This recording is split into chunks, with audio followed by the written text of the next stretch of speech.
नमस्कार, स्वागत है आपका वी टाइम न्यूज पर और आपके साथ मैं हूं पहली चौहान। बढ़ते हैं खबरों की ओर। फरक्का के बिनिया गांव क्षेत्र के घाटपाड़ा गांव में आज फरक्का पंचायत समिति की पहल से पक्की सड़क और नाली का उद्घाटन किया गया। इस मौके पर फरक्का के पूर्व विधायक और राज्य में तृणमूल उपाध्यक्ष मैनुल हक के साथ फरक्का ब्लॉक अध्यक्ष इलियास शेख भी थे, अनमोय दास, बबलू घोष और कई नेता। बरसात के दिनों में पानी जमा हो जाने से ग्रामीण खुश हैं और कहा जा रहा है कि अगर इस सड़क को टेनेसी कर दिया जाए तो लोगों को काफी फायदा होगा। এই রাস্তা আমার হাত দিয়ে 2007 সাল বা 8 সালের দিকে হয়েছিল। তো সমস্যাটা হচ্ছে রাস্তার সমস্যা না, যখন বর্ষাকাল আসে তো গোটা রাস্তা ডুবে থাকে। সমস্যাটা হচ্ছে যেহেতু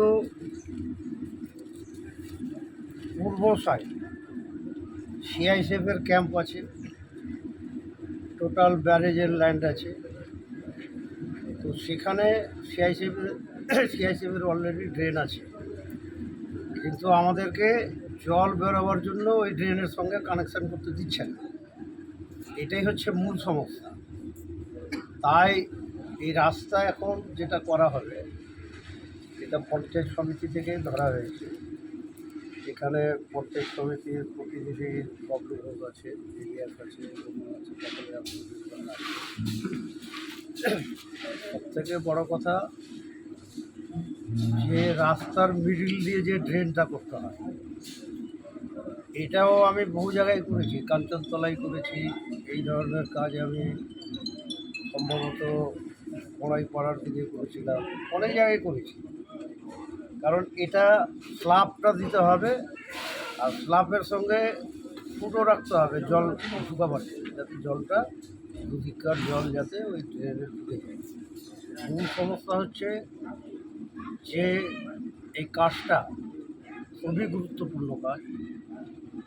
এটা ফারাক্কা ব্যারেজ জিএমের সঙ্গে কথা বলে পারমিশনটা নিতে হবে যে ড্রেনের সঙ্গে যাতে এটা কানেক্ট করা যায়, তা না হলে এত খরচা করে কোনো লাভ হবে না।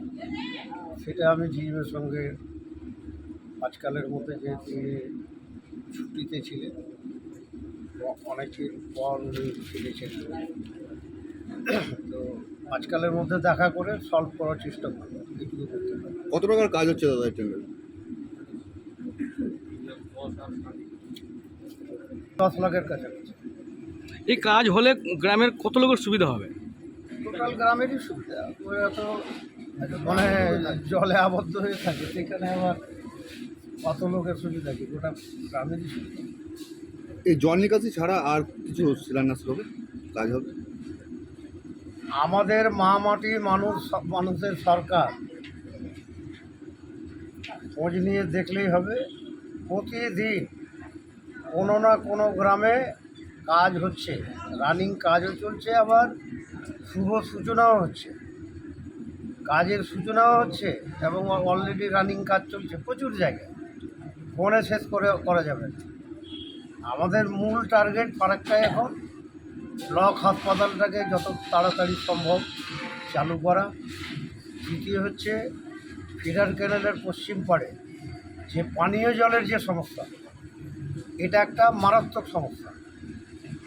গোটা ধর্মডাঙ্গা, জিতুপুর থেকে বেউয়া থেকে শুরু করে যে এলাকায় ঘোড়াইপাড়া, যেখানে নর্মাল টিউবওয়েল হয় না, সিন্দ্রার একটা অংশ, তিলডাঙ্গার একটা বড় অংশ, প্রায় নর্মাল টিউবওয়েল না হওয়ার জন্য জলের খুব ক্রাইসিস। তাই পিএইচই থেকে যে প্রজেক্ট ধরা হয়েছে, মেগা প্রজেক্ট, সেই কাজটা চালু হলে ওই এলাকার জলের সমস্যাটা মিটবে এবং পরবর্তীকালে ওই থেকেই বেউয়াতে যে প্রজেক্টটা হবে, মেগা প্রজেক্ট পিএইচই, সেই প্রজেক্ট থেকে জল যাবে বাহাদুরপুর পর্যন্ত, থার্ড ফেজ ওটা হবে। তো বাহাদুরপুরেও সমস্যা, ওখানে তো নর্মাল টিউবওয়েলের কোনো গল্পই নেই। ওই অনেক জায়গায় আবার টিউবওয়েলও হয় না, ইদারা করতে হয়, আবার ইদারা করতে গিয়ে দেখা যায় জল থাকে, অনেক সমস্যা। বাহাদুরপুর আমাদের ফারাক্কা বিধানসভা বা ফারাক্কা ব্লকের মধ্যে সবথেকে বড় সমস্যা হচ্ছে বাহাদুরপুর, যারা পানীয় জলের জন্য 12 মাস তাদেরকে হয়রানি হতে হয়। আমরা চেষ্টা করছি। আমাদের আর দুটো কাজ বাকি আছে। এক নিশিন্দ্রা কাটানে ব্রিজ, একদিকে মহেশপুরে ব্রিজ। তো সেদিন তো কথা বলার সুযোগ হয়নি সিএমের সঙ্গে, তাহলে রাজ্যসভা থেকে টাকা না নিলে তো হবে না। এমএলএ ফান্ডে বলে যে একসঙ্গে টাকা দিতে হবে না, এরকম নিয়ম আগে ছিল না। আমাদের আগে 1 কোটি টাকার যদি প্রজেক্ট হতো তো 10-20 লাখ টাকা আমরা জমা করলে টেন্ডারটা করি। এখন নিয়ম পাল্টে গেছে। আর নিষেধরা কাটান তো বারবার এনটিপিসি বলছে, এখন কখন করবে জানি না। ওরা শর্ত দিয়ে দিয়েছে 3rd লেভেল করতে দিতে হবে, তাহলে ওই ব্রিজ ওরা চালু। वी टाइम न्यूज के लिए मुर्शिदाबाद से मिलन सरकार की रिपोर्ट।